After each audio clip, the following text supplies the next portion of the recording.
Dr. Maria, Present. Mr. Ploger, Ms. Simulton, Ms. Venmuth. Our student board members, Hope Rie and Callie Purnell. Present. Present. Thank you. Can we all please stand for the Pledge of Allegiance? To the flag of the United States of America and to the republic for which it stands, one nation, under God, indivisible, with liberty and justice for all.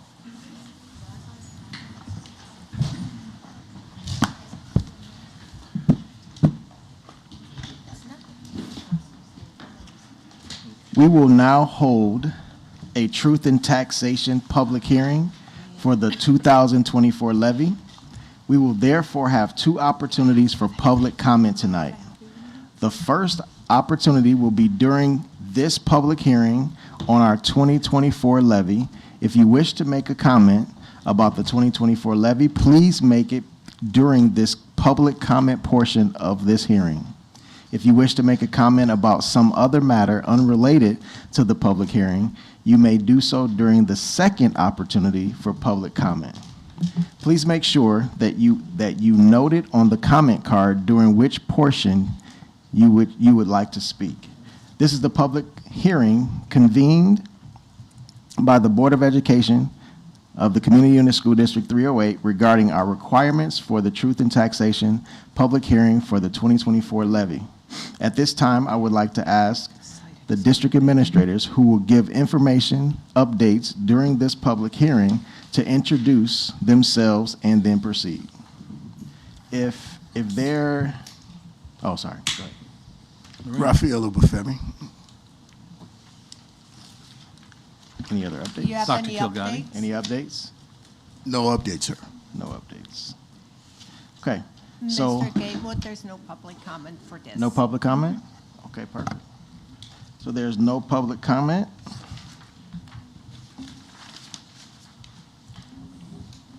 There's no public comment at this time.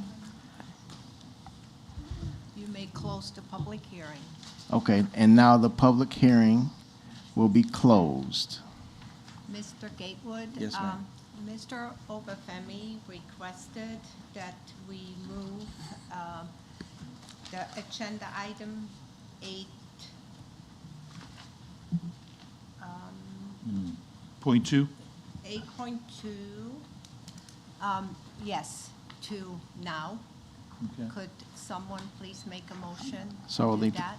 Yes, could someone please make a motion to move 8.2 to 5.1? I make a motion to move agenda item 8.1 to 5.1. 8.2.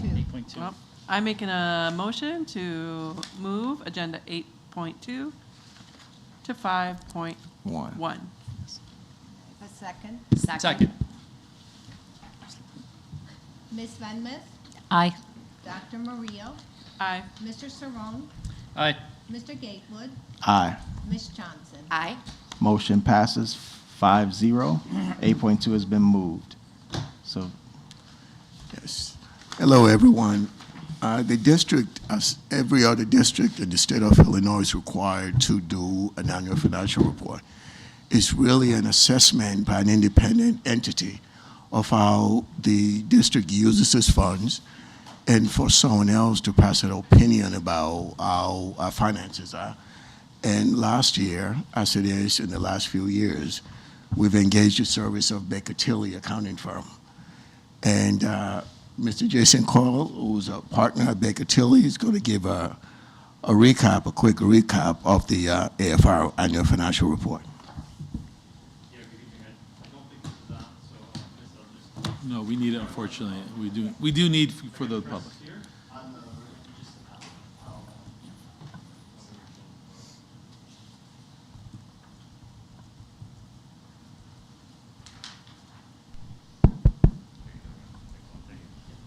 All right, sorry about that. Yeah, good evening. Good to be with you. Jason Coyle, principal with Baker Tilly, which is the accounting firm that gets hired every year to come in and perform your annual audit. So in the board packet is the annual financial report, and I'll just comment on a few things for you tonight. And then I'll open it up for any questions you might have. So obviously this is as of 6/30/24, so it's a few months ago, excuse me. But this is the earliest that you've ever gotten this report out in recent history anyway, so congratulations on moving that timeline up. That's always fantastic. So it's been filed with the State Board of Education earlier than it has in the past, so congrats on that. So your financial statements do have more information in here than you're required to include, which is great. Particularly in the back of your financial statements is an informational section that has 10 years worth of historical information, which I, as an accountant, find kind of interesting to look at. But I think it's great to include that information for the readers of the financial statements, whether it be the public, bondholders, or yourself. It just kind of gives a little bit extra information that you can see some trend information on. The part in your financial statements that is from our firm, though, is our opinion, and that's starts on page 1 of the financial statements, and it's about 3 pages long. What that opinion is there for is it allows somebody to rely on your financial information. That's why you hire us, is to do our audit tests and put our opinion on your financial information, so somebody could pick this up and rely on all the information that's within your financial statements as they evaluate your financial operations and your financial health. So the opinion, it continues to be what we call unmodified or clean audit opinion, highest level of assurance that we can give over your financial information. So no change from that from previous years. Right after our opinion is a section called the MD&A, or Management's Discussion and Analysis. And this is the section that I encourage every member of the governing body to at least read. I know not everyone wants to look at 150 pages of your financial statements, but I would encourage you at least to look at the management's discussion analysis one night, maybe before bed, something like that. Flip through there. It does a great job of kind of summarizing what went on during the year. In particular, there's some nice pie charts that are very easy to read that show where your revenue is coming from and where your revenue, or excuse me, where your expenditures are going. For example, you'll see that only 43% of your revenue is coming from taxes. So that means a majority of your revenue is coming through some sort of state or federal funding, and a little portion of it is through local fees. So, every district is different in that makeup of their revenues, and I would say 43% being for property taxes on the lower side for a school district. And then your expenditures obviously are in line with a lot of the school districts, with a large percentage of them going to the education, the caring for, and the transportation of your students. After the MD&A, we get into kind of the meat of the financial statements. The statement of position is one of the first financial statements in there. The only thing I'll really talk about in this financial statement in particular is this is the one time a year that you see things like capital assets, which is all your buildings, the buses, things like that. And then this is where we place on all your long-term liabilities, all the bonds you have outstanding, for example. Also your net pension liabilities that you owe to the various pension funds, and other OPEB liabilities, which are similar to pension liabilities. So these all get placed on this financial statement, really the one time a year when we present this for the audit. And the thing I'll point out is you actually have a negative unrestricted net position, and that's because of those pension and OPEB liabilities. If those were to be taken out, you would see a positive position there. But you're funding those liabilities as you're required to on an annual basis. A couple pages later, you'll see the balance sheet. The big thing I'll point out here is you didn't have any tax anticipation warrants outstanding at the end of the year, which is fantastic. And there's a comparative column with last year. You can see at the end of last year you had about $8 million outstanding, but you were able to pay all those off and not get any new ones during the year, so that's fantastic to be able to be in a position where you didn't need those outstanding at the end of the year. So congratulations on being able to do that. A couple pages later, it's probably what you're a little bit more used to is the income statement. A couple things I'll point out here. The fund called General Fund is made up of your educational fund and your working cash fund. I know typically you probably see those as two separate funds in your board packet, but for this audited financial statements, we're required to combine those into one fund called the General Fund. Overall, your funds increased in fund balance by $2.6 million during the year, which is great to see an improvement in your fund balance position. I guess the highlight of this is your transportation fund continues to have a negative fund balance, but you are working on reducing that. You transferred some money into it this year to kind of bring down that that fund, negative fund balance to a lower, or the negative is less than it was at the beginning of the year. But we do have a operating deficit in that fund, and I know that's something that the administration is looking at to see what they can do to fix that moving forward.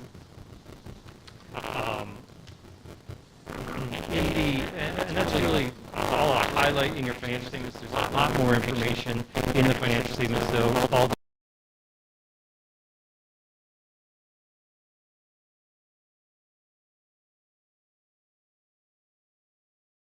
financial statements do get submitted to the State Board of Education. State Board of Education does a financial profile score of every district. You're currently in what they call the review stage, which is actually quite good. The name doesn't maybe sound as great, but out of 4, you're in the second classification, so second from the top. So that's a great position to be in, and it wasn't that long ago that you were in a much lower position in that financial profile score. So you've moved up over the last several years. And again, yeah. We'll take what we can get. And that was, it remains at 2 simply because of the long-term debt. Yeah, carried on the books. there's several classifications that the state uses, and they do some ratios of like cash outstanding, long-term debt, and things like that. And so one of them that pulls you down a little bit is the outstanding long-term debt, your bonds outstanding, which takes a while to move forward on. You only pay those off so much in every 1 year. So that's the thing that is pulling you down a little bit. That's correct. Yep. The other thing that we do in conjunction with audit is we kind of take a look at your internal controls, not all of them, but the primary ones. And sometimes we have some recommendations. The big news is this year that we have 2 less recommendations than we had last year, which means you made some improvements in your internal control structure based upon our recommendations last year. So I won't go into detail really on that, but I do want to commend you on making some progress forward there and reducing those recommendations down. And I'm sure we'll continue to see some improvement in future years as well. So congratulations on continuing to do that. I know that was relatively brief, but that's really the end of my prepared remarks, but I'm happy to entertain any questions that you might have. Any questions? No, just happy to see progress. A lot of factors, so. Thank you for coming out. You talked about the impact of the tax anticipation warrant and why that was significant. You actually used the words fantastic. What does that mean? Can you kind of explain that a little bit about why that is significant and what does that say about a system's health? I think it's important. These are not typical terms, so I think for the layperson, I think it's important to understand why that's significant in the context of the work that we are building. I don't think, and as you said, we have not, I don't know what the highest tier is yet, but we have not gotten there yet. So we're in a review process, right? So I think, but when there are milestones that need to be noted, I think it's important to make sure that our community and those who are here this evening, in observation, understand the amount of work that's gone in to really assess that and to move that forward. So I just want to also thank the finance team for their due diligence under Mr. Obafemi for really thinking about and bringing attention to this. So would you speak to that a little bit, please, sir? Yeah, so tax anticipation warrants are a form of short-term financing. Unlike your bonds, which are issued for many, many years, 20, 30 years, something like that, and that you provide a levy for to pay off, tax anticipation warrants are meant to be short-term to meet cash flow needs. And so they're not as common as they once were at school districts. You're probably one of the few that had them recently, and the fact that you're able to improve your cash flow over the last several years to be able to now eliminate those altogether is great, because obviously when you have short-term financing, there's a cost to it. You pay a small amount of interest when you borrow money, and so that's a savings to you when you don't have to use this short-term financing to meet your cash flow needs. Obviously, you save some interest expense there. So it's great to be in the position where you no longer need that. I did ask that question the other evening in our finance committee. I said, do other school districts do this? He goes, not in a really long time. Yeah. So it's definitely a milestone for us. And where we came from, just when I started on the board 3.5 years ago, there's been some tremendous growth. So it's very exciting to see. Thank you so much. Awesome. Any other questions? All right, well, thank you so much. Yeah, We thank you. appreciate Have a it. good Jason. Thank you.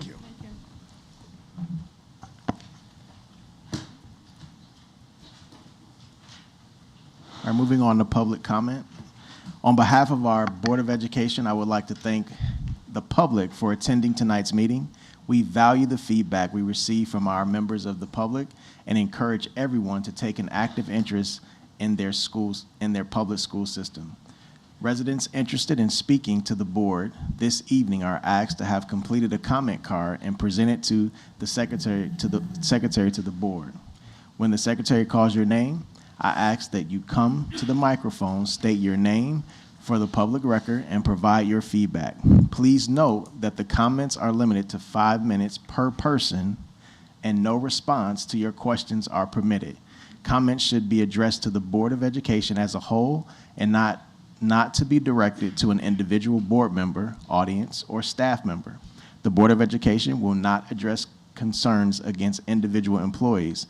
Rather, a complaint against an employee must be in writing and signed by the person who makes it, and the Board of Education will refer any such complaints to the for appropriate review. Follow-up to your questions and concerns will be addressed by administration through the contact information provided on your card tonight. Ursula? Christina and Marshall Hodge.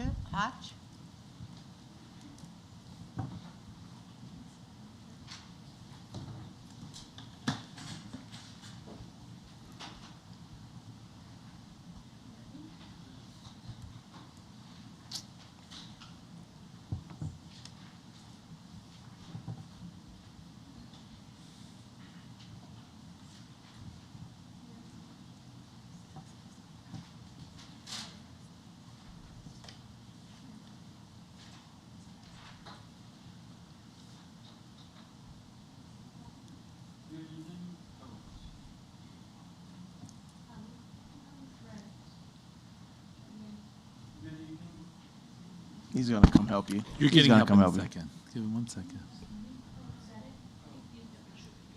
Good evening, Board of Education. My name is Marshall Hodge. I have lived in Aurora all of my life, which is 21 years. In fact, my first year of preschool was right down the hallway at Brokaw Elementary. No. Oh. Yeah.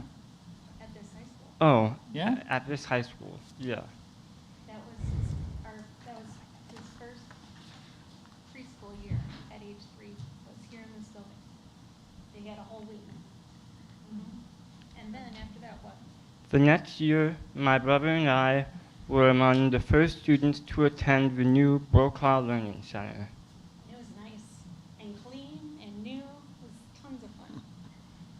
My name is Christina Hodge.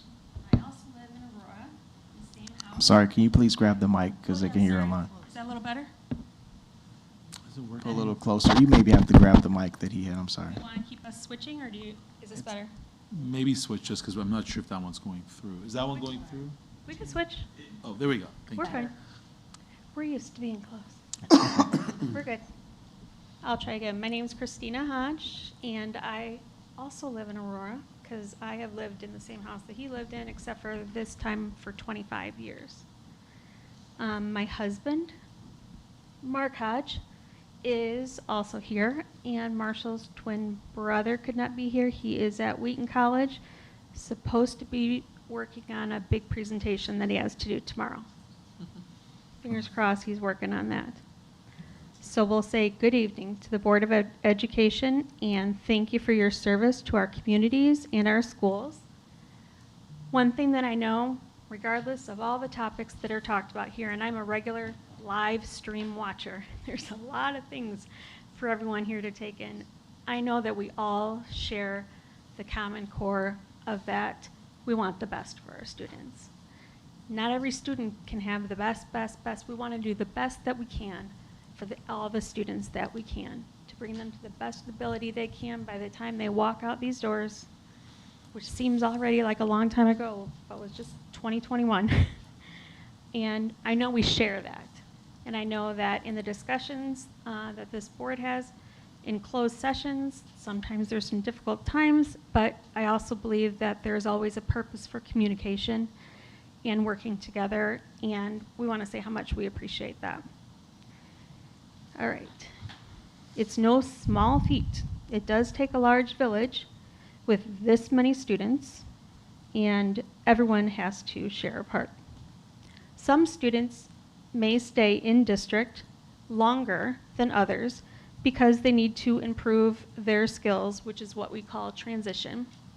Transition, when you are a young adult, is what helps you go a little bit farther to put the effort in to prepare more for education, employment, and independent living, which is great because that's what our goal is from the beginning. And we want to just make sure by the time we're done here that they've gotten to the place where they can be. So, one of our themes, Marshall? Disability rights equal human rights. Equal means the same, right? Mm-hmm. Are you a human? Yes. So what's that mean? I have my own rights. You have human rights and? Disability rights. That's right.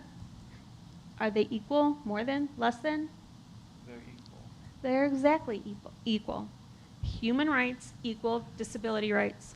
Disability rights equal human rights. It's the same, and that's a good thing. One thing I want to let you know is that we are not alone here tonight. While we might have regular listeners that are listening on the live stream, we also have some additional people. Representative, or I'll just say like a representative from each one of these entities have said that they will either watch the live stream tonight or very soon by the end of this week. So whether they hear it tonight or in a few days, most of them are going to shoot for somebody listening to it tonight. So we have somebody from the Illinois Council of Developmental Disabilities. We have somebody from the State Rehabilitation Council. We have a representative from the Attorney General's office, a representative from Senator Tammy Duckworth's office. We have a representative from Family Matters Parent and Training Information Center.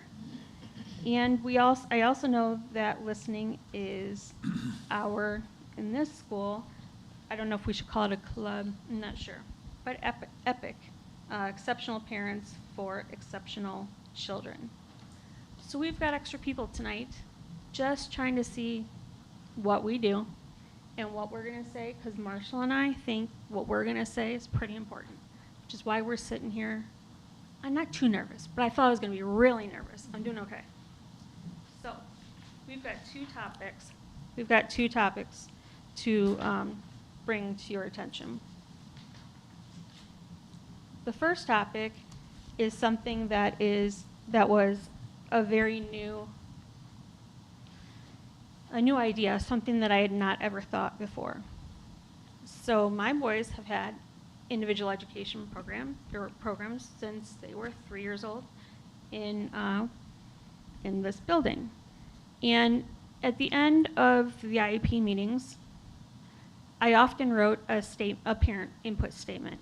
Sometimes it was little. Wrote a few things and said, these are a few things that I want to keep attached to this IEP because they're important to me. Sometimes it was a statement of a disagreement and I wanted it to stay with the IEP because I didn't want them ever separated, because the parent is just as much a part of the IEP team as anyone else sitting there. So what happened in November, when I was going to do the same thing that I've done for many years and give a parent input statement, it didn't necessarily mean I disagree and I want to go to due process or mediation or any of those. Not the situation. Put a parent input document, because when the IEP meeting's over, if it's over, I haven't read the notes yet. I haven't read the whole entire IEP yet to make sure that it was all documented correctly. And there's typically something else that I have to say. But now there's a brand new practice in the district. And it's a practice, not a policy. And that, I think, just kind of slips in there to where there's going to be a lot of parents of students that have IEPs that are unaware that this new practice is occurring. because it doesn't have to be somewhat announced, because it's just a practice, not a policy. Now a parent cannot attach a statement of agreement, disagreement, input, whatever it is, to the actual IEP. That document will go into the temporary student file. My thought is, if somebody's coming to look for their IEP, are they also going, let me look at the temporary student file too? I want my information attached to that IEP for wherever it goes. If DRS asks for it, if Social Security asks for it, if colleges ask for it, they should be together. Furthermore, there's a parent guide on the Illinois State Board of Education's website for special education. And in the middle of that, when it talks about mediation and due process, just kind of those conflicts that people may have, it's kind of giving parents advice. And I could picture it. I should have looked up the number of the page. It's like the last bullet point. And it says, if you disagree, be sure to attach a statement to your IEP. Use the word attach, which is the opposite of what we are allowed to do now. Technically, you don't have to. It's not in the Illinois school code. It's not in the federal law. However, it is listed clearly as a best practice from ISB. And I filed a state complaint on this, full well knowing that it probably wouldn't come back, quote, in my favor. But the point was being, I wanted to bring it to people's attention that the district has chosen to be out of compliance with something that I consider to be very, very important. And I'm requesting that you guys revisit this new practice and think about it from several angles. Because I've been surprised at how many times somebody has said, can I see the IEP? I have 2 kids. Can I see that IEP? Can you give it to me? Can you give it to me? So many entities. Of course I want my information along with the IEP and nobody having to dig in the temporary student file. Thank you. I This want to is give one you an thing. opportunity to say the second, because your time is technically up, but I want to give you an Yeah. opportunity to give the second point. Mhm. How many, where are we at? Sorry for minutes. No, Past 10 it's past 10 minutes. It's past, it's past 10, oh my. Okay, Yes. here's number 2. Okay. Sorry, I went on that. So, number 2 is about audio recording. Now, I know that this is, again, somewhat of a hot topic.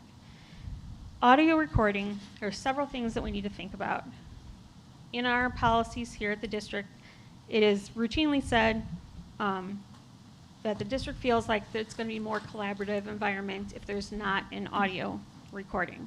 I personally don't agree with that and don't see anything wrong with that because everybody said what they said, and then I don't have to try to remember it and try to scribble it down during the meeting. I can just be more at the meeting.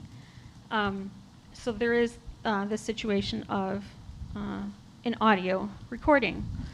There is a form on the website that allows you to request an audio recording. But that form is for the parent to request an audio recording for a parent who has a disability. Which leads me to say, what if there is a student, which we all say, have them be involved in creating their IEP. What if you have a student that has a disability and they need to hear things a couple times? And they can't. And the most important person in that room might be this person right here. Mhm. He might need to hear it a couple times. His last IEP, 16 hours to create it and 300 pages. He might need to hear it a couple times. But we are not allowed to have an audio recording. We could if the district decided to, and I know that it's a 2-party consent state.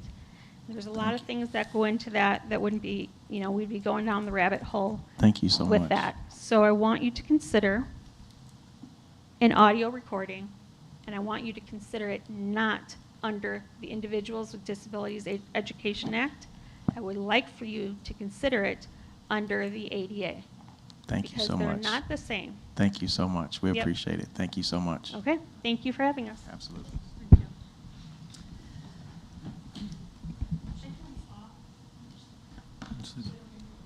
Jagger Johnson.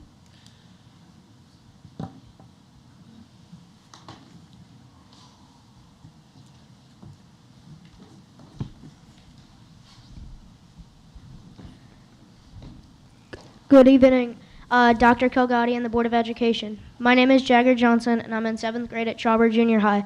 Tonight, I would like to discuss both the new ELA curriculum and OITF. Me and many of my peers have been struggling in our ELA class ever since the curriculum was changed. I think it is unfair that we are the first year to try this out, and even though it doesn't seem to be working, we are still moving forward. It is very confusing as a student when I am told that grades do not matter, when in fact they do matter. When we took our summative assessment that was worth 55% of our grade without having mastered the subject beforehand, I was left with a grade that does not reflect me as a student or the effort that I put into this class. And we were not allowed to retake it and moved on to the next subject. And I would understand if maybe I hadn't studied enough or if I was the only one who didn't have a lot of success with this, but when more than half of my class got a grade that they were not proud of, tells me something, and I hope that would tell you something too. The second matter I would like to discuss this evening is OITF, which stands for Oswego Youth Tackle Football and Cheer Program. I've played football with OITF for almost 5 years, but never in Oswego. I would really love the opportunity to practice and play in Oswego. Every other team in our Bill George leagues gets to play on their school field while we practice in Plainfield and play in Yorkville. I was born and raised in Oswego, and I'm proud of where I live. I would rather represent Oswego when we play. Thank you for listening, and have a great rest of your evening. Thank you.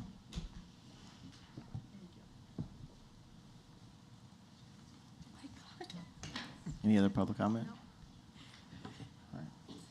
Well, this concludes our public comment for tonight. So now we'll have a superintendent report, 6.1 from Dr. Kilgotti.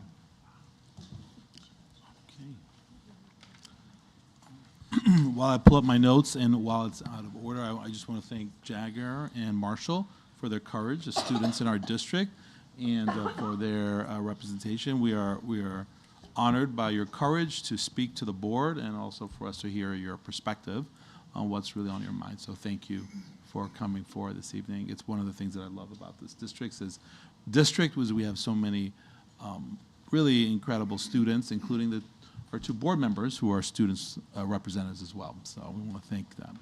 It's an important part of our work. So it's hard to believe, board, we are here in community at this time where, as this is our only meeting in December, I want to wish everyone a happy and joyous holiday season.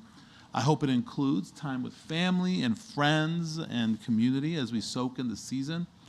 This is a season where, for many of us, it's a time to really find celebration and light and, of course, delicious food and music and gifts and traditions.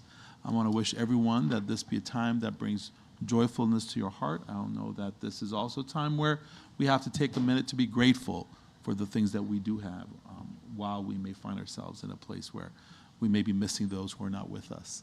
And so we want to just recognize that the gratitude, we can hold that in our hearts in this moment.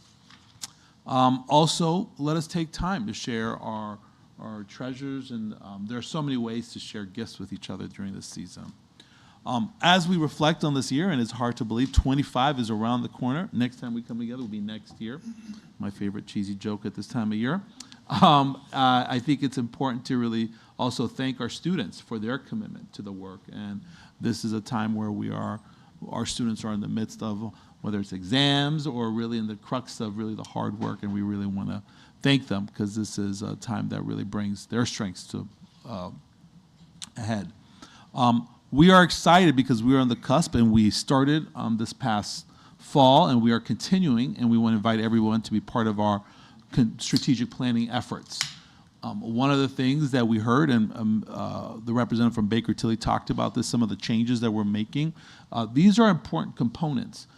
And we have lots of other components in our district that we're thinking about. And the strategic planning process becomes a way in which we can start to really bring to bear the changes we are looking for and make a plan to actually get there.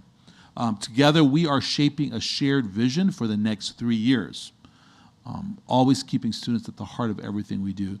We have designed a number of different ways in which to get student, staff, parent, community, a voice into this process. And we want to invite you, particularly, and I also want to name alumni in the community who are part of our history. Please join us in writing this next chapter of our story together. I want to invite you to check out www.sd308.org our story. On this page, we have dates, information about the kind of work that we are inviting everyone to participate in. There are events and moments to come and share your opinion and to think about how we are pacing ourselves in this process. I want to wish everyone a wonderful holiday season and truly a restful and rejuvenating break, which is right around the corner. And with that, I'll invite the board members to join me. As you know, there are lots of things happening, so I invite board members to continue to share some of the highlights that we have seen and we are wanting to reflect out. Congratulations to our students from the Pathways Transition Center. Creations by Pathways hosted the 7th annual Holiday Shop Craft Show last Thursday, where they sold various winter crafts and more. They brought in record sales at this event, topping previous show earnings. So congratulations to them. Awesome. Our very own Luisana Gonzalez, 5th grade dual language teacher at Hunt Club Elementary School, recently had the opportunity to share one of her lesson plans with colleagues across the country through a company that provides dual language learning resources. Congratulations on this achievement, Ms. Gonzalez, and we value her her as an educator here in the district, to say the least. All caregivers are invited to relax and engage in discussions with others facing similar daily experiences. Next week on Tuesday, December 17th, from 10 to 11:30 at the Oak Brook Public Library, Montgomery campus. This month's cafe topic is You Are Not Alone, Social Connections and Concrete Support in Times of Need. A virtual session is also offered at 6:30 on the 18th.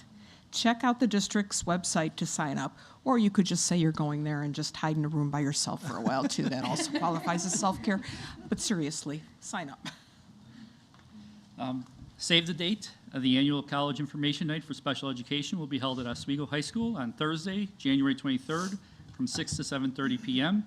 This event is for students and families in special education programs, as well as students who have an IEP or 504 plan, who are seeking more information about college, vocational, and career training.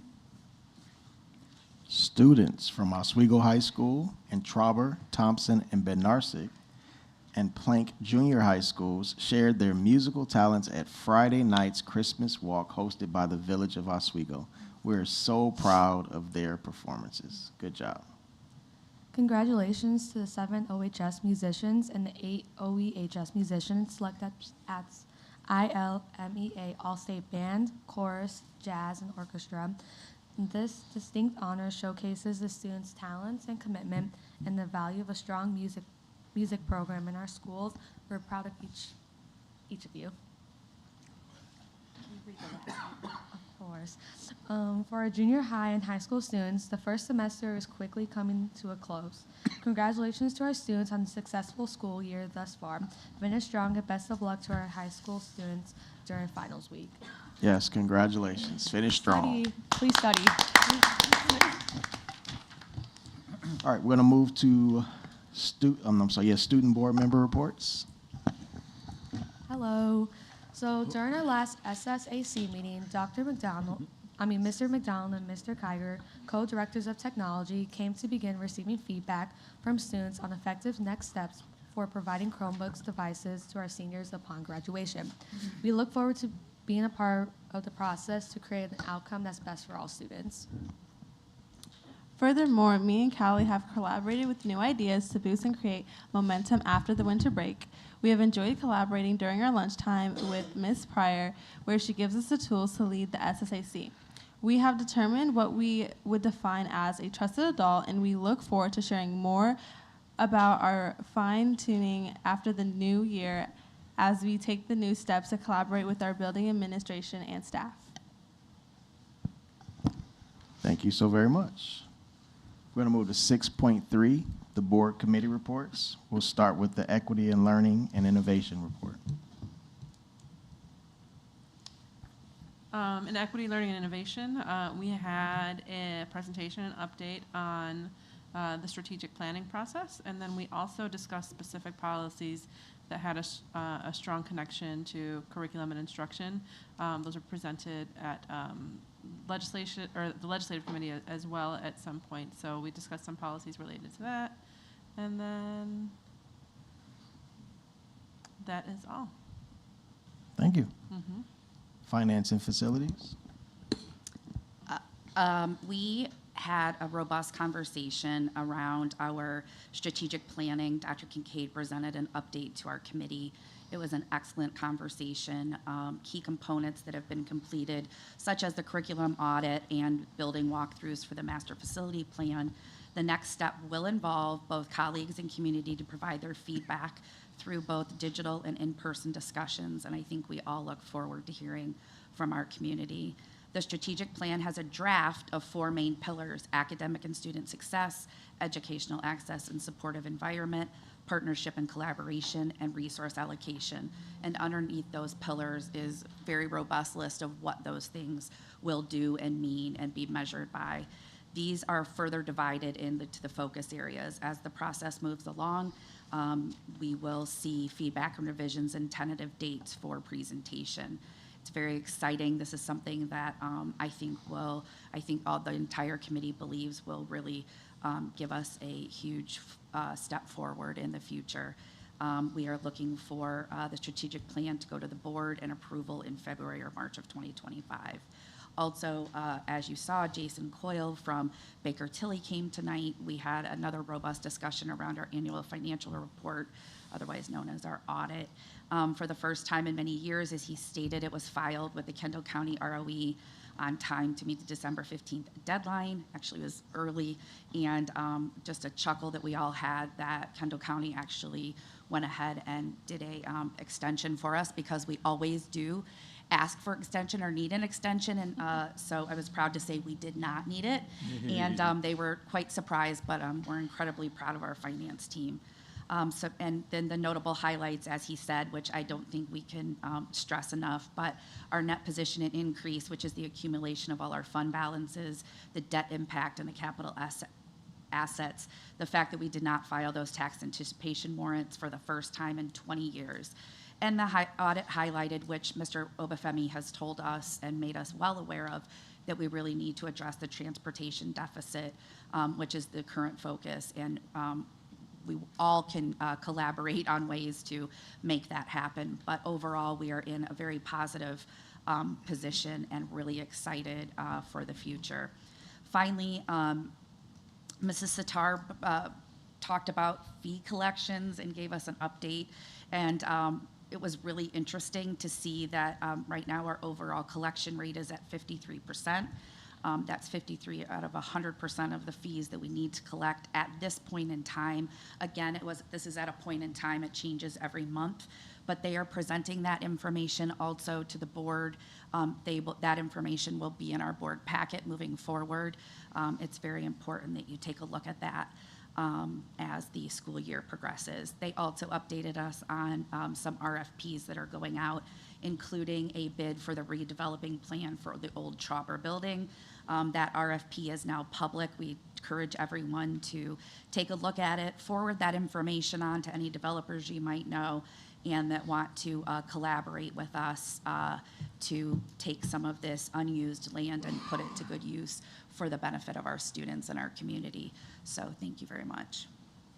Any additional comments, questions? And I did not ask the same thing for equity and learning and innovation. So any additional comments or questions? All right, great. Policy and legislation. So we had a very efficient meeting, and basically we went over some new policies from that'll have their first reading tonight from Press 117. We discussed some bills regarding ethics and gift bans, accelerated placement program, equal educational opportunities, and connection to the community. We also looked at the digestive bills that were passed in the spring of this year, and the two of us, Dr. Marino and I, each picked out a bill that we wanted to highlight. So since I'm talking already, I'll go ahead. So the one that I wanted to highlight was HB 4219, which is the fentanyl education for grades 6 to 8. And the reason I wanted to highlight this was not because I think that 6th to 8th graders need to know about fentanyl, but the fact is whether or not I think they do. It's kind of gotten to that point in education. We need to make sure that our kids, that our students, know what's out there in the world and are not living in a bubble. So it's not something that's going to be some big class that they're going to have 5 days a week or anything like that. But the state does mandate now that fentanyl education does take place for junior high students. And then the bill that I chose to highlight was HB 4261, Teacher Performance Assessment Task Force. The bill actually just stated that they are requesting that that task force make or provide a report to the legislature in October of 2024. So upon research, they did that, and I read through their report. And this is related to actually teacher preparation and what they need to pass to get an Illinois teaching license. The summary of the report is that they're going to move forward with a 2 or 3 year plan to review that process and what they might need to change or add to the teacher performance assessment that for teacher licensure in the state of Illinois. Not a direct impact on us, except that is about the teacher pipeline, and the more efficient and more prepared we can make teachers to pass that assessment, the stronger our pipeline is, and it will likely have some impacts in the future on our teacher residency program, as those residents will have to pass the TPA to be able to obtain their license. So. I'm not sure if we've already highlighted this one, but I think it's kind of one of those that needs a little nuance, which is HB 4099, which deals with the Tier 2 pension piece. And it might sound like, hey, why are we talking about Tier 2 pension? But I think we need to be real, or we need to realize, and thank you to Representative Kifowit for really spearheading this, that if we don't do something and we don't make safe harbor at the very least, we're going to take a huge hit. And so there's definitely some interest from all sides, depending on who you are. We should be definitely paying attention to this. And I'm sure, Mr. Obafemi, if we have to start paying Social Security on our employees, you're going to come to this meeting and have a serious conversation with us in a real quick moment. So that's not all that needs to be done with this, because we're not attracting enough educators, but certainly that's the here and now. If somebody asks what it is that is going to affect us, that one would absolutely impact us immensely right away. Any additional questions? Can you just repeat your bill number? Why? Your bill number? I have to go back. I'll go back to the notes. Oh, no, that's okay. No, that's okay. 4219. Say it one more time. HB 4219. Thank you.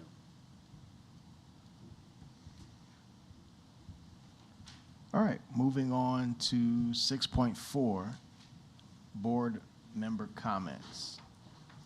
I'll just be quick. I apologize. I kind of thought I was going to be late, and then I thought, no, I'll be okay. And then, sorry to the community. Over the weekend, we family dealing with my mom over at Copley. She's still there. Be there probably till tomorrow. Maybe we're hoping we get her out, or she is saying bust her out. But my apologies for that. So she'll probably be fine. But one of those things. So sorry. No apology needed. But Yeah. No apology necessary. I just wanted to update. All of us were at Triple I, and a great opportunity for our board to do continued learning around our work and the school board. I did have a chance to represent 308 at the delegate assembly, so I just wanted to report back on those results. The 6 consent agenda items were all eventually passed, although 4 of them were removed from the consent agenda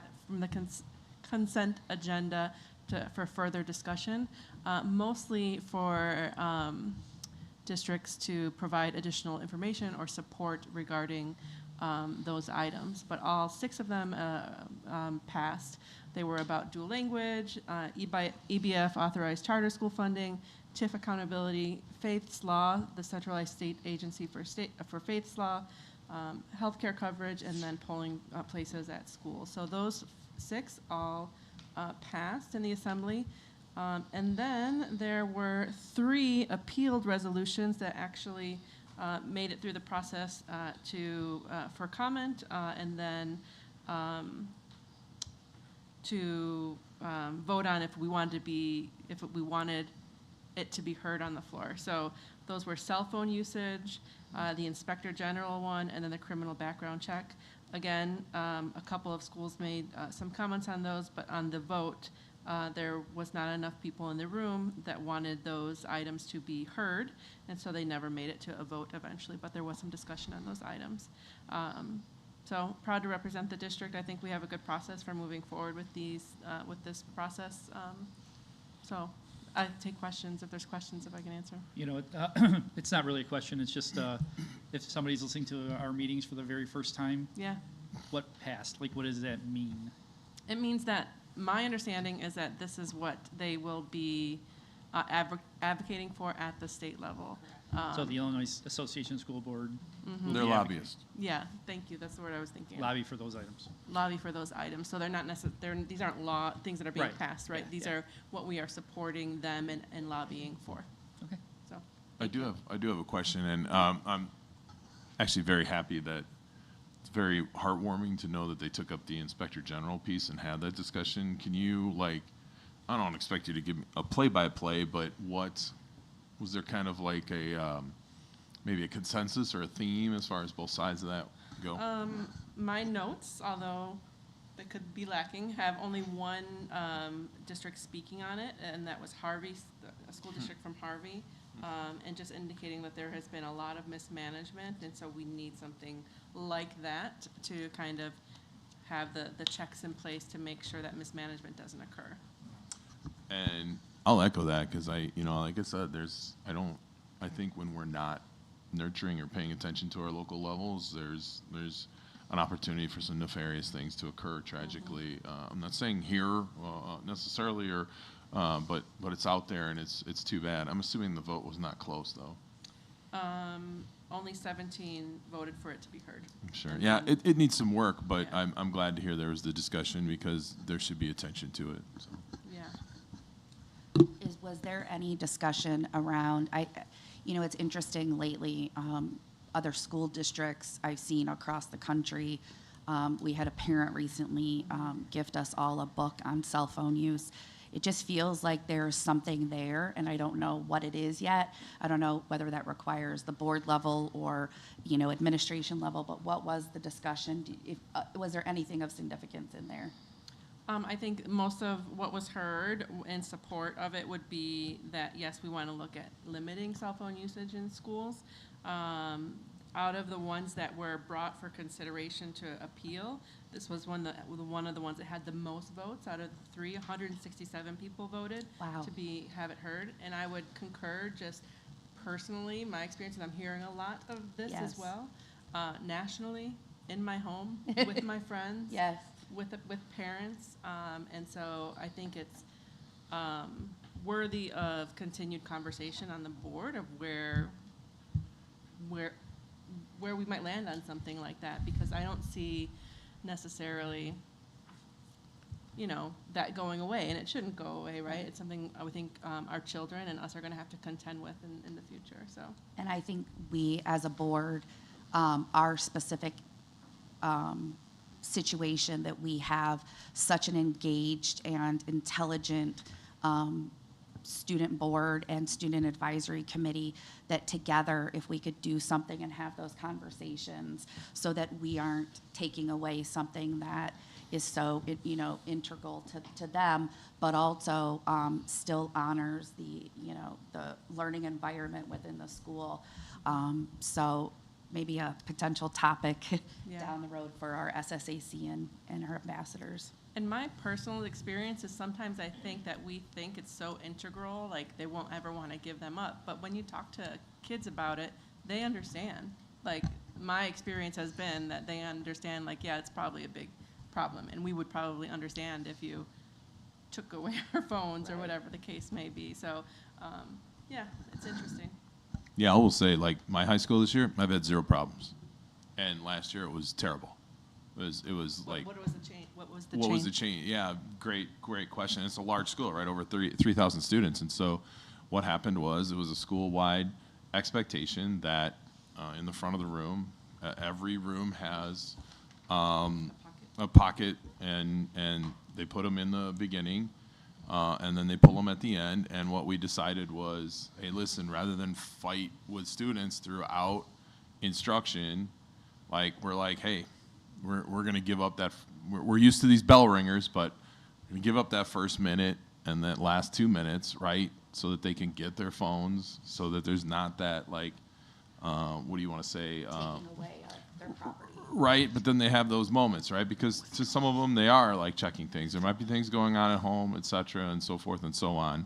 And so it's been largely successful. I'm not saying there haven't been issues. There are, but compared to last year, like cell phone was the largest thing, and we had situations where students were texting each other and trying to meet up in the bathroom, and there were issues around that. We've had none of those. I highly recommend something like that, but again, I don't like to dictate to any kind of like community of schools, because I think that's a choice that has to be made, and they have to come to that. But I'd invite anyone to ask anyone. And my school can be a tough crowd from time, so it's not like it's, hey, this is the idyllic place all the time. But yeah, we've had nothing, and the other high school in our district isn't doing that, and I hear about it all the time. So food for thought. I think when it comes to like phones being in the classroom, I feel like students and even outside the classroom understand just how much like phone usage that we get. Like we try to like limit, but it's like, I'm not gonna lie, it's an addiction. A phone is an addiction, especially when you get it at such a young age, and like you're having iPads at 3, you're having iPads at 4, so you're like intertwined with that for a really long time.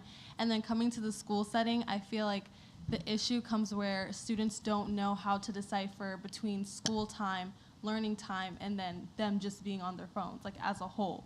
Like I feel like if like students were to understand that, hey, like I understand that, I'm at school, learning is what we're here to do, and then we can use our phones, whether it's during that passing period.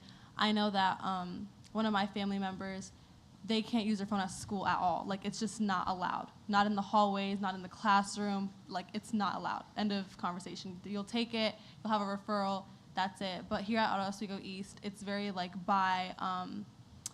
it's by department, and it's by teacher, and if they decide that they feel like it's an issue, then it is.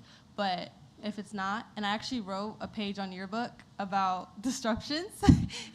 Dr. Waller knows about it, but I wrote a page on it about the cell phone policy, and I talked to Ms. Minkowski, and I kind of, wanted to see it from a teacher perspective, student perspective, and then a higher perspective. And I kind of just wrote a little bit about how students, it's not that they have a problem with turning it in, but they feel more secure with having it on them. It's more of a comfort thing. They feel like more comfortable having it. They feel like, what if something happens? Like, it's more of a disconnection that they feel when they're giving it to somebody else or can't have it near them, rather than, oh, I don't want to turn my phone in. No, I do, but I just don't want to have it. Like, I just want it to myself. But teachers are like, you're not understanding the material. So, yeah, that's my input. It's really important to understand, I think, especially when there are generational gaps with your generation has grown up with technology, and we haven't. And I think also, I think the trust conversation comes in too. That do you trust your teachers and your admin that if something were to happen, we have the process, procedures, and plans in place to keep you safe. That's actually what Mr. Bell does. That's like his whole job, and what he manages is to make sure that in each school those things go and are in place to protect you. And sometimes I think as the adults, where we get concerned is that they actually get in the way instead of helping, because we're not paying attention to the things that we're supposed to. Instead, we're paying attention to our phones. And I say that for adults and children. We're no different, when it comes to being addicted to phones. It was built, that's what technology was built to do, was to get you addicted. And I'll say there was trepidation in our school from everyone. Like, first of all, you had adults who didn't think it would work. I personally model it. I go in, the first thing I do is put my phone in there too. The students do it on their own. It's of course, like that first week there was a lot of, what the heck is this? nobody even says anything anymore. It's kind of like when in our school, I know I'm going to get controversial. In our school, like, we don't care about hats anymore. And of course, there were people who cared about hats. Like, this is going to be the end of the world because people are going to wear hats. Nobody cares. Like nobody cares anymore. And it's like one of those things, like, I think sometimes we just don't like change. And so we get mad because something's about to change. And then, you know what? It's like, oh, okay. I mean, I'm not saying, like, this is what we should do. I don't, like I said, I don't like that because I think a school should have its own culture and figure these things out. But I do think sometimes we're just, like, afraid of change in general. And we're fine. No, hats are okay where we're at. Like, I haven't had anyone get in a fight over a hat. The phones, they put them up. They learn a lot, and they'll tell you that they are paying more attention. Just one, this is a, oh, please, after you. Oh, okay. I have three things I want to talk about real quick. Change the subject. Just I'm want to sorry. just underscore all these themes I think are really important. I want to invite everybody January 9th at 6:30 p.m. We're talking about mental health and wellness. I think that's a great time to join the discussion as our strategic planning process to bring these to bear. How we prioritize what comes first, second, third as we make these plans, that's a great time. So let your neighbors and friends know that that can be a very important part because a lot of the centers are on mental health and wellness. So, Agreed. sorry. Thank you. Actually, now I have four things. First of all, I want to mention that we are doing another presentation tomorrow at the Oswego Senior Center at 10:45. This one will be tomorrow. This one will be on education. Secondly, I want to give a shout out actually to Braden Swanson. Braden is a varsity wrestler at Oswego, and he has now got 100 wins under his belt. Yay. So congratulations to Braden. I want to preemptively thank everyone helping us out with the Community Cares Holiday Project. That is this Saturday on the 14th. That's the day that the fire station is open, and we distribute the food and the presents that we collected over time. It's kind of a big endeavor, and since we won't be seeing anyone until next year, thank you to everyone who helped out. And last but not least, just something that's been on my mind. There's been a lot of discussion about, and Ms. Johnson, I was going to bring this up anyway, but then Jagger had to get up and talk about it. So it's nothing against you. But there's been a lot of talk recently about 308 and practicing in Oswego, and oh my gosh, sometimes people have to practice in Plainfield. I just want to remind everyone that when it comes to District 308, we are not just Oswego. Oswego is just sort of half of us, and that we do take in all these other communities, including Plainfield, including Montgomery, including Aurora, including Yorkville, including Joliet. I think that's everyone. Montgomery. And Montgomery. Oh, good God, I forgot. I'm sorry. And you live in Montgomery. No, I'm just kidding. No, I do happen to live in Oswego, but I just, let's not lose that sense of community. 308 is all of us, and all of us. We've got board members here that don't live in Oswego. The community is not just Oswego. Let's just not lose sight of that. I'm done. Any other board member comment? I just wanted to finish my board comments. Dr. Murillo talked about the craft fair at Pathways. I just want to make a statement that it is one of my favorite places to shop for Christmas. But if you do not buy, and I don't know who makes it, but the scrub and the lotion is the best I've ever had. And I've used some of the most expensive stuff on the market, and I've used some of the most, talked about, highest rated. And to this day, it is the greatest stuff that I have in my house. Their hand scrub and their hand lotion, and it smells divine. And I can't wait every year to buy more of it. So it's just a joy to go and see everybody so proud of all the things that they've created. And if you didn't get a chance this year, please make a calendar note to go last year, because it's a great place to pick up stocking stuffers and gifts. I'll just second that. So awesome. I probably got like 20 of those little jars, Yeah, and then they did these scrubs, cool candles this year. I was like, oh, stocking stuffers, stocking stuffers, stocking stuffers. All right, thank you. Moving along to 7.1. Can I get a motion to approve the items on the consent agenda, please? Job pays me the same. That's for Mary Jo. Make a motion to approve all items under consent, including 8.1 minutes from the Board of Education meeting on November 18th, 2024. Open and closed session. 8.2 to acknowledge the FOIA requests received by the district. And 8.3 to approve the field trip for overnight and or more than 200 miles. Second. Any questions on the consent agenda? Okay. Mr. Gatewood? Aye. Dr. Mario? Aye. Ms. Johnson? Aye. Mr. Saron? Aye. Mr. Ploger? Aye. Ms. Venmus? Aye. Motion passes 6-0. 8.1, I would invite Mr. Bethany to discuss financial statements, investment schedule, and fee collection rates. Our finance is on track as we had planned. And as far as investment is concerned, we're doing well as far as return on our investments. And as it stands right now, as we speak before you, we have a balance of $118.0 million money on hand in the bank. And yeah, that's about it.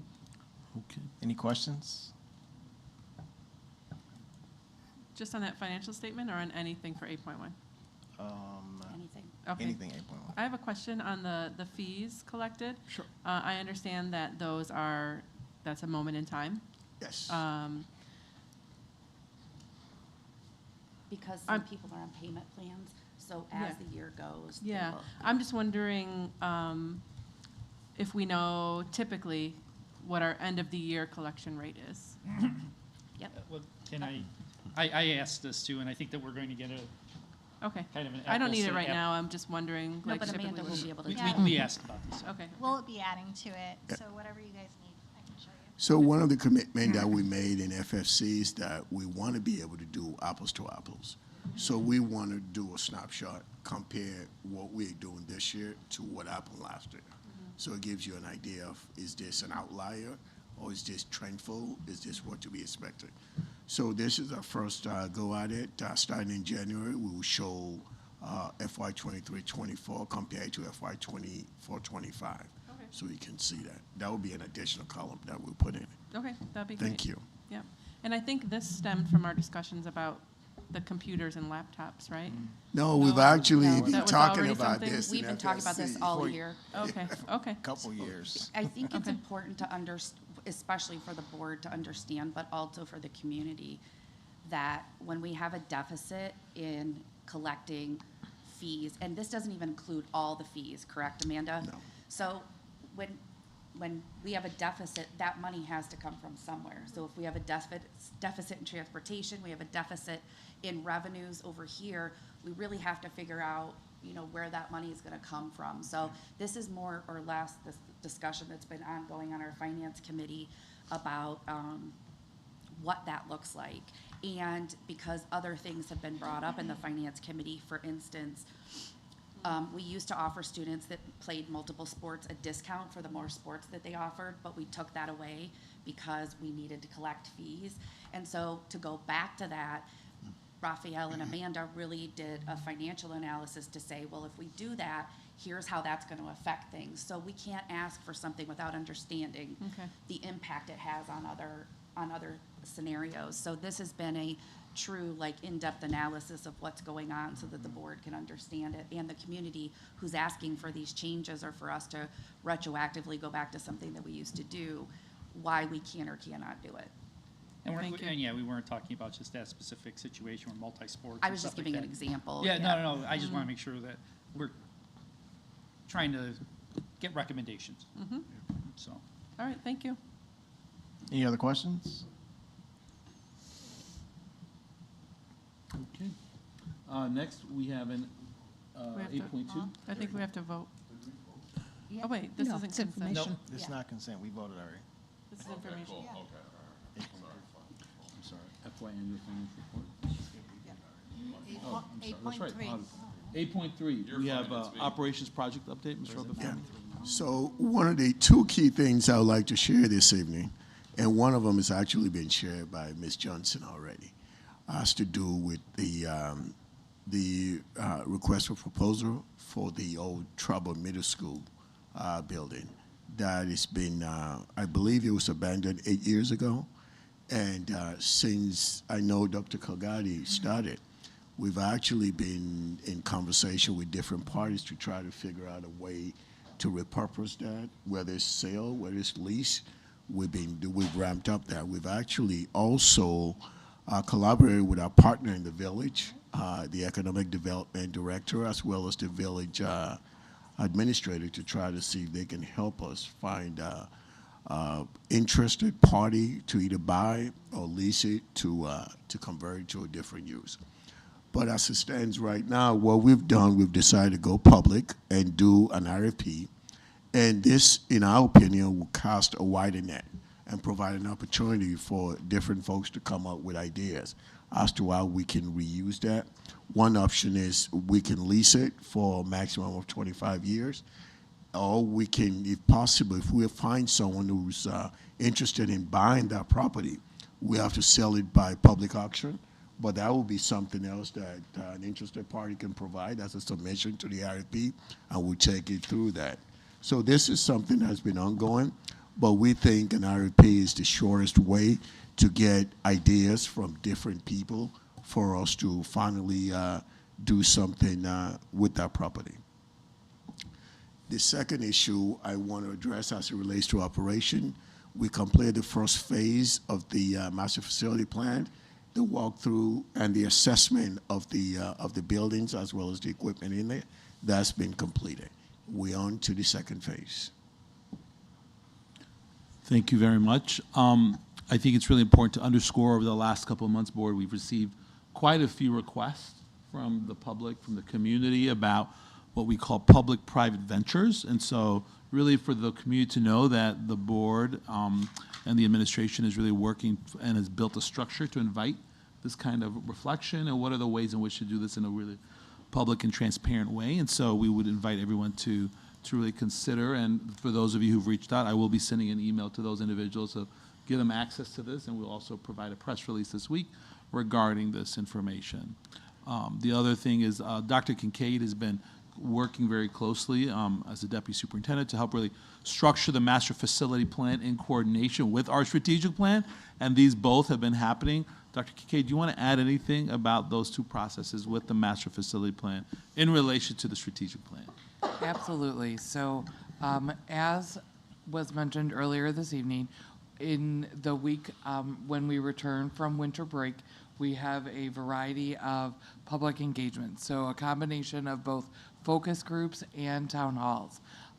We will also have later on, either in the month or at the beginning of February, additional opportunities for public input as part of the master facilities plan. So when you look at and review potential opportunities to provide your input, please make sure that you're looking and reviewing both the strategic plan and the master facilities. So there will be targeted opportunities to discuss facilities as part of phase 2. But we are launching both the focus groups and the town hall the week of January 6th. So please, another plug for look at the different opportunities for focus groups. Our town hall will be a more general opportunity, but then there will be additional opportunities specifically related to our master facilities later in the month. And can I ask specifically whether this question is for you or Mrs. Komitas, where can people find that information? Teresa? It is currently on the www.sd308.org/ourstory. We are adding the link to the homepage. The RSVPs are being set up now. Those should be live by tomorrow. So you'll be able to sign up for each of the individual focus groups as well as RSVPing for both of the town halls that'll be on Saturday. But you can see the dates and times on the website. They were also in the parent newsletter that was released on Friday. Yeah. Thank you. And two things I forgot to mention about the redevelopment RFP is going to be published in the newspaper as an advertisement. It's going to go in the newspaper tomorrow. And as of today, even though the RFP went live on Friday, I've actually talked to two major developers who were interested in responding to the RFP, and they call inquiring about where they can find the RFP. So I will say there seems to be interest in the redevelopment of the property. And I want to thank you as a board member that is, I know Jared will also appreciate this, that who have really pushed the administration, both the last administration and this administration, very hard for transparency and to make sure that things don't just kind of fly under the radar. I appreciate the transparency of the RFP and the board or the administrators for bringing the information to us and making sure that we honor one of our pillars, which is collaboration. And we know that the more people that we collaborate, the more innovative the solution will be. So thank you very much.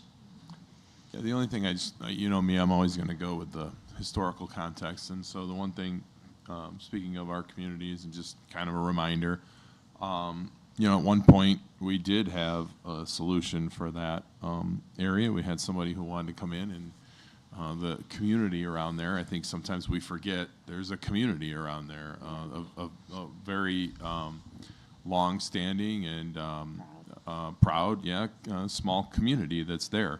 And we had a solution, and unfortunately the state said that there was a retirement home that was done in Sugar Grove, and that's too close to Oswego, which still mystifies me to this day. But we have always tried to be very good neighbors to that neighborhood, and I'm sure that we will continue as a board to do that. And I encourage any of those people living in that community, if they have thoughts, we want to hear from you too, because we want to continue to be good neighbors as we have always tried to be in the past. So just a small little like historical piece to add to that.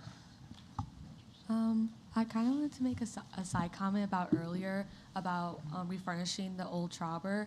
So OHS and OE, we kind of started making new sports come to the school, such as flag football. And I know recently, last year, lacrosse made its way to our school. So I feel this is just kind of like a comment, something new that I probably would find beneficial for us is making old Trauber like a new location for practices, because I know that for flag football it's during the fall sport, and obviously we can't practice on the main field because that's where mostly the football practices take place, and also during, I think lacrosse is a spring sport, and I don't know what sports take place during that time, but I feel like we're furnishing it to help have like a better place and a new location for us to practice is like really nice, instead of going all the way out to like either Plainfield or like Yorkville or somewhere else. Because yeah, that's really it. Just little side comments. Thank you. Thank you. Thank you for your feedback. Also, and I feel like if we do happen to purchase or give it out to auction somewhere else, it'll kind of be harder for new sports to come into the district and for like having new places to practice at. And also, if new sports do come and we find out that the practices are all the way in Yorkville or 30 minutes away, it might be harder to make the sports become a sport. So that's a little side comments. And can I respond to Mary, Ms. Vedmuth? I totally understand and I agree with you. I've often been reprimanded in the past for saying Oswego and not realizing that we are a community. We serve 5 communities.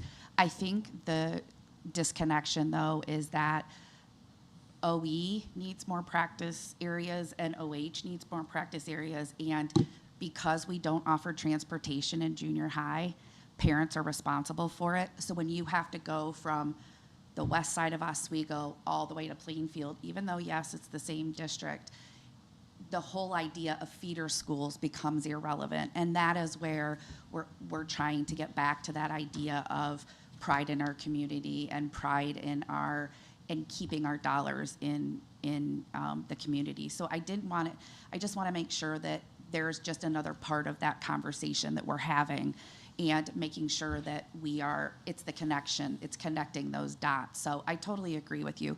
We are a very big, broad, large unit district, but there's also just a lot of the logistics that are getting lost because of the decisions that we've had to make over time. And I understand, no, thank you for that. And I understand the, Yorkville and all that, but I mean, we're talking about Grand Park. And Grand Park is part of 308. I understand that. There's actually part of Grand Park that's part of the Oswego Park District also. And Yeah. and I think I agree. Like I'm listening to both these pieces, and at the end of the day, like if I'm being honest, Illinois just draws some crazy lines all over the place. Yeah. And it leaves people very confused. And it goes back to that local piece where it's like, and full disclosure, we had tough conversations, and not everybody in the room agreed with me when I said, listen, we have communities, plural, and I get that we have like a community, and 308 is what unifies it, but it does look different depending on where you're at and who you're sharing things with. I mean, I live in the 9th Ward of Aurora, and I talk to the Indian Prairie School District 204 board members over there quite a bit because the 9th Ward of Aurora is also shared with them. And on the other hand, you might have a different take on that if you're in Montgomery. And so because we're so large, we do have all of these various relationships, and some of that is a positive and a plus, and it should be used as an asset. But sometimes there are some challenges with some of these places. And here's I know it's a small little measure, but sorry, it's the small town kid in me. Is we mentioned all these communities, but the very southern part of this is unincorporated and very agrarian. And depending on what side of the road you're on, you might have a Yorkville address or an Oswego address, but you're kind of different because you really are still that rural, historical place. So it's That is literally like across the street is Yorkville for me. So I appreciate saying, it is the whole point is that when you build and you live in a home and you expect that you're going to go to this specific high school or this specific, junior high, and then the sports are there, when you have to go to the complete other side of it, it does present challenges and logistics and so forth. So I just want to make sure that it wasn't just simplified. I don't think anybody's saying that we aren't still spirited for our district. It's just that it is logistics and challenges. That's all I wanted to point out, and connections. So please check out the website, because in January, we have a number of dates that we want to invite everybody that include a focus on these topics. And I want to say that that's part of what I love about this community is that we have this diversity across the spectrum. And we are also very much committed to some of the nascent parts of our community, which are rooted in the history of Oswego. It's both. And I want to say that's something that I'm very proud of and I love about this community. And so I want to thank those comments. I think that the RFP, Mr. Obafemi, we want to thank you for your leadership and really pulling this together. And the board, I want to thank the board as well. I think as the administrative team, we've appreciated the board's commitment to this function of transparency and collaboration. And so we want to thank, again, and invite everybody to participate in this process. Great. All right. 8.4. 8.4. So board policies first read. Dr. Kincaid, welcome. Yes. So we would like to highlight 4 policies for first read. The first one being 2105. Part of this policy for ethics and gift ban includes some updated footnotes. There was also the opportunity for optional language, but upon our both board attorney consult and discussion, we are recommending keeping the language in the policy. For 6135, accelerated placement program, we have discussed this now in multiple board committees. So there is updated definition from Illinois School Code, but our recommendation based on one of the updated changes is to keep our current policy for the APP to be meets and exceeds. So the discussion was really focused on providing additional opportunities for students. So while we are updating everything to be in compliance with school code, we are expanding opportunities and being more encompassing of providing communication to students and families. For 710, equal educational opportunities, this is changes in relation to Title IX based on reproductive health and military status. And then our final policy that we wanted to highlight is 810, connection with the community. This is updates to the policy and footnotes, specifically addressing official governmental speech. So in your packet, especially in section 2, number 2, talks about the role of the board president and communication through official district channels. So if you could please review that change to the board policy, and then we will be recommending these 4 to move forward at our next meeting as part of action. Can I just make one comment on that particular, one of the things that I think gets confusing is when we use different language. So when it says the board in consultation with the superintendent articulates the district's community engagement goals, what specific goals are we talking about?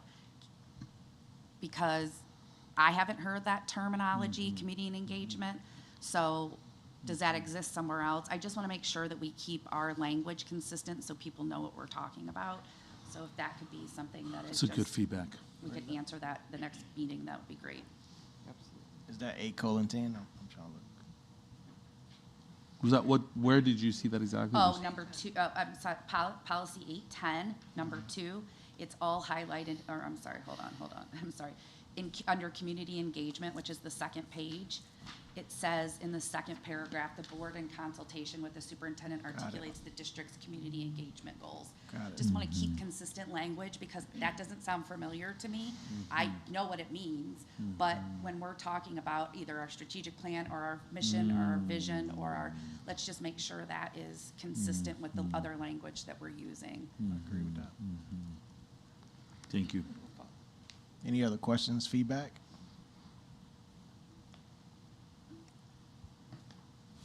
Okay. Thank you very much. Appreciate it.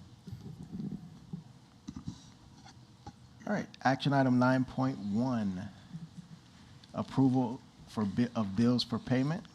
Can I have a motion, please? Make a motion to authorize the payment of bills in the amount of $4,891,450.79 as presented. Second. Ms. Van Meth, Aye. Dr. Maria, Aye. Mr. Cerrone, Aye. Mr. Gatewood, Aye. Ms. Johnson, Aye. Mr. Ploger, Aye. Motion passes 7-0. 6-0. 1, 2, 3, 4. Sorry, 6-0. Action item 9.2, approval of health life safety survey. Can I have a motion, please? Make a motion to approve the work for violation. Wait a minute. Yes, I'm sorry. Make a motion to approve the work for violations classified as priority A and priority B for the junior high schools. Second. I struggled with that one. Mr. Gatewood, Aye. Ms. Van Meth, Aye. Ms. Johnson, Aye. Mr. Cerrone, Aye. Dr. Maria, Aye. Mr. Ploger. Aye. Motion passes 6-0. 9.3, action item 9.3, approval of recycling disposal RFP. Can I have a motion, please? Make a motion to approve moving forward with our current vendor, Green Wave Recycling, as the offer the most favorable terms for our needs. Second. Mr. Ploger, Aye. Mr. Gatewood, Aye. Ms. Van Meth, Aye. Mr. Cerrone, Aye. Dr. Maria, Aye. Ms. Johnson. Aye. Motion passes 6-0. 9.4, adoption of 2024 tax levy. Can I have a motion, please? Make a motion for the adoption of the 2024 tax levy. Second. Dr. Maria, Aye. Ms. Johnson, Aye. Mr. Ploger, Aye. Mr. Cerrone, Aye. Mr. Gatewood, Aye. Ms. Van Meth. Aye. Motion passes 6-0. Action item 9.5, approval of pest management services. May I have a motion, please? Make a motion for the approval of integrated pest management services RFP. Second. Ms. Van Mes, Aye. Dr. Mario, Aye. Mr. Saron, Aye. Mr. Gatewood, Aye. Ms. Johnson, Aye. Mr. Ploger, Aye. Motion passes 6-0.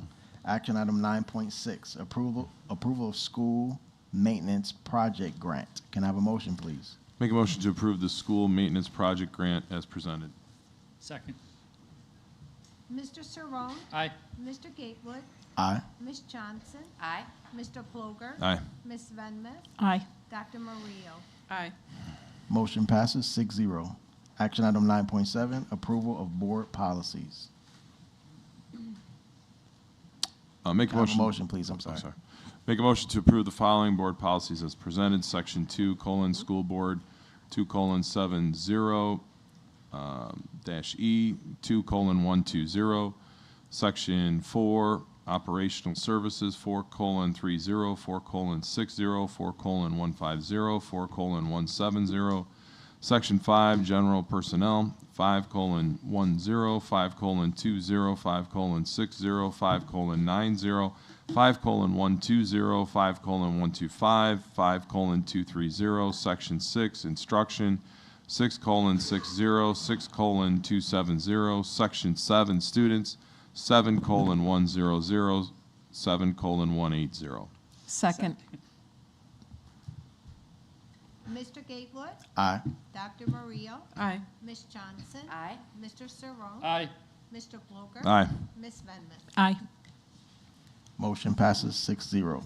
Action item 9.9, approval of resolution authorizing notice of dismissal. Can I have a motion? 9.8. I'm sorry, 9.8. Action item 9.8, approval of personnel report. Can I have a motion, please? Make a motion to approve the personnel report as discussed and presented. Second. Dr. Mario, Aye. Ms. Van Mes, Aye. Mr. Saron, Aye.